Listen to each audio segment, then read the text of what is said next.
2, 1, aire.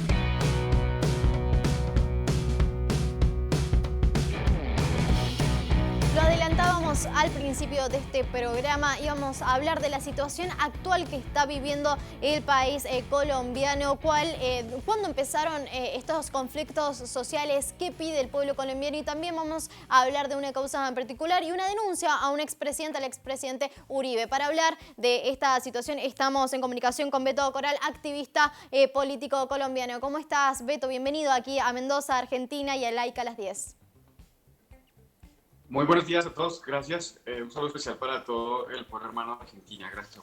Bueno, Beto, la idea primero es hablar y contextualizar un poco la situación que está viviendo el país colombiano, que está viviendo Colombia ya desde hace unos meses, varias semanas, violencia en las calles, conflicto social. El pueblo colombiano está reclamando y realizando denuncias sociales. Pero, ¿cómo empieza esta situación y al día de hoy cómo sigue? Perfecto. Todo empieza por la radicación de una reforma tributaria, la cual imponía impuestos a los más pobres que a la clase media, en plena crisis social derivada de la pandemia. O sea, ningún gobierno del mundo se le ocurre gravar la canasta familiar, gravar el café, el pan, el arroz, en plena emergencia económica derivada de COVID-19. También pretendía ponerle IVA del 19%, no estamos hablando de un IVA del 10, ni del 8, ni del 7 como en algunos países, sino del 19% a la gasolina, poner peajes de manera autoritaria sin preguntarle a los mandatarios locales por orden expresa del presidente de la República. Pretendía, miren esto tan macabro, pretendía gravar con IVA a los servicios funerarios. Precisamente en estos momentos Colombia es uno de los países más golpeados por la pandemia. Algo totalmente protervo, macabro.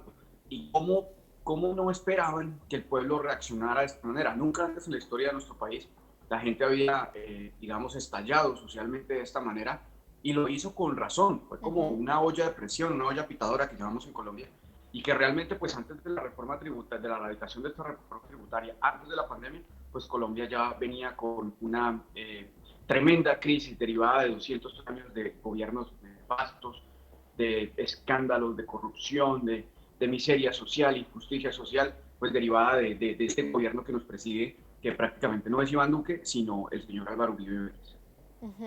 Bien, al día de hoy, ¿cómo se encuentra la situación? Porque después del primer estallido social se da marcha atrás con esta reforma tributaria. También tenemos entendido que el ministro de Hacienda del país renuncia a su cargo y asume una nueva persona, pero siguieron los conflictos sociales y el pueblo colombiano sigue y siguió durante algunas semanas reclamando otros puntos y otras denuncias sociales. Actualmente, hoy, al 27 de mayo o esta semana, ¿cómo se encuentra la situación?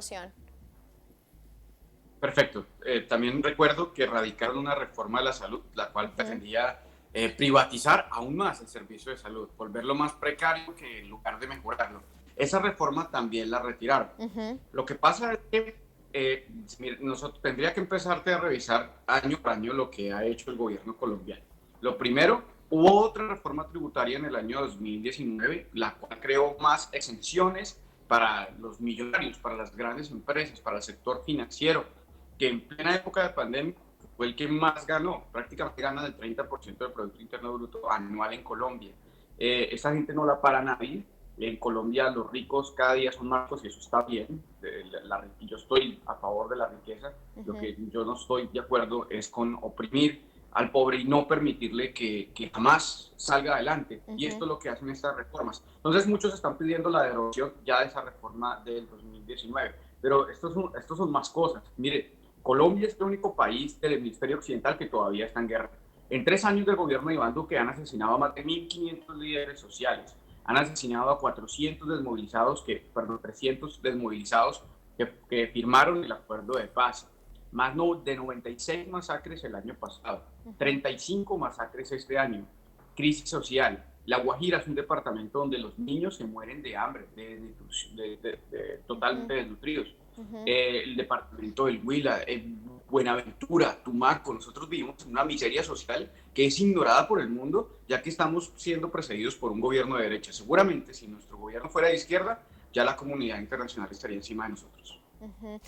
También en este sentido va la denuncia que vos hacés al expresidente Uribe. Contanos un poco por qué llevas a cabo esta denuncia y militás, digamos, esta denuncia y por qué y qué es lo que está haciendo o hizo Uribe para llevar a cabo esta denuncia.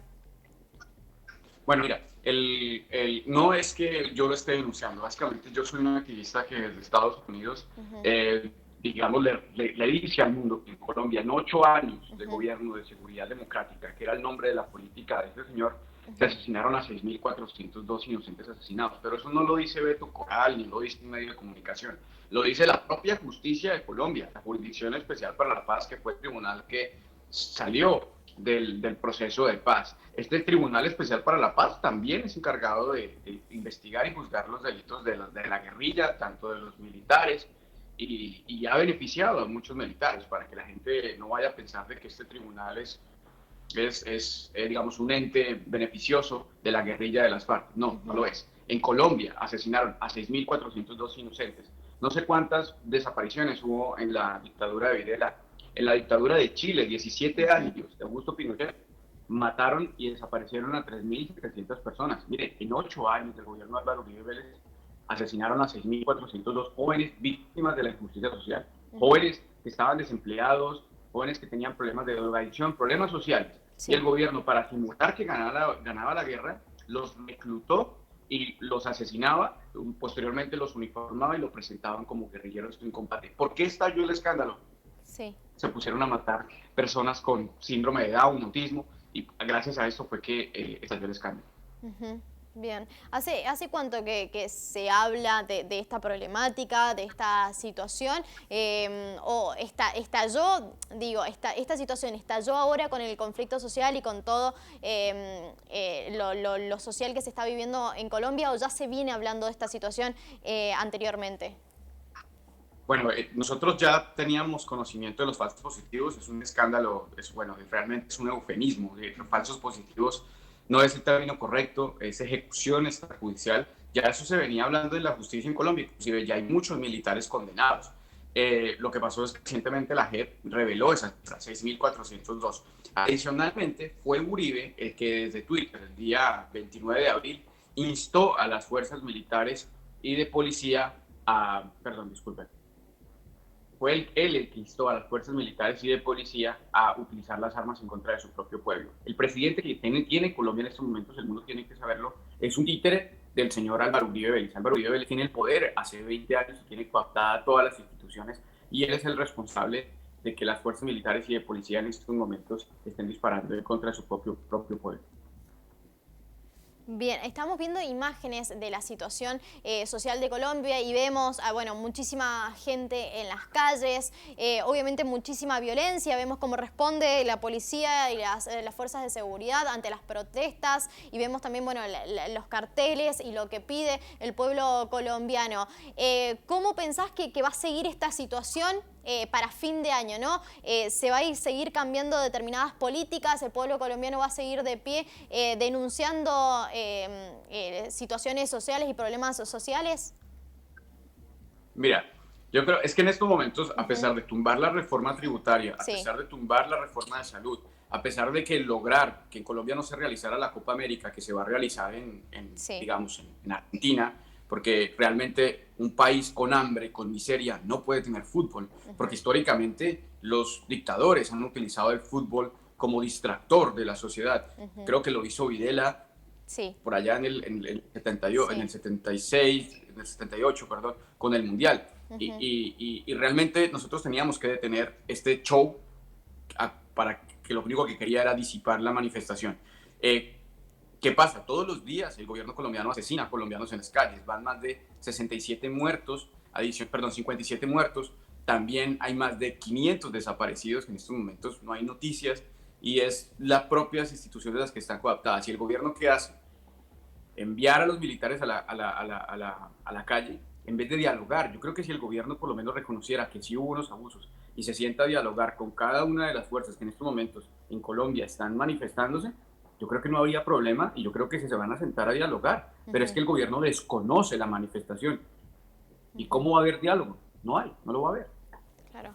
Bueno. Bueno, Beto, muchísimas gracias por esta comunicación. Vamos a seguir de cerca y seguramente nos vamos a volver a comunicar con vos para seguir de cerca este tema, cómo sigue Colombia, cómo siguen las luchas sociales y sobre todo, obviamente, cómo sigue las denuncias tanto que llevas a cabo vos con militantes de la causa. Muchísimas gracias. Muchísimas gracias a todos, gracias por la invitación. Un abrazo para la gente de Argentina.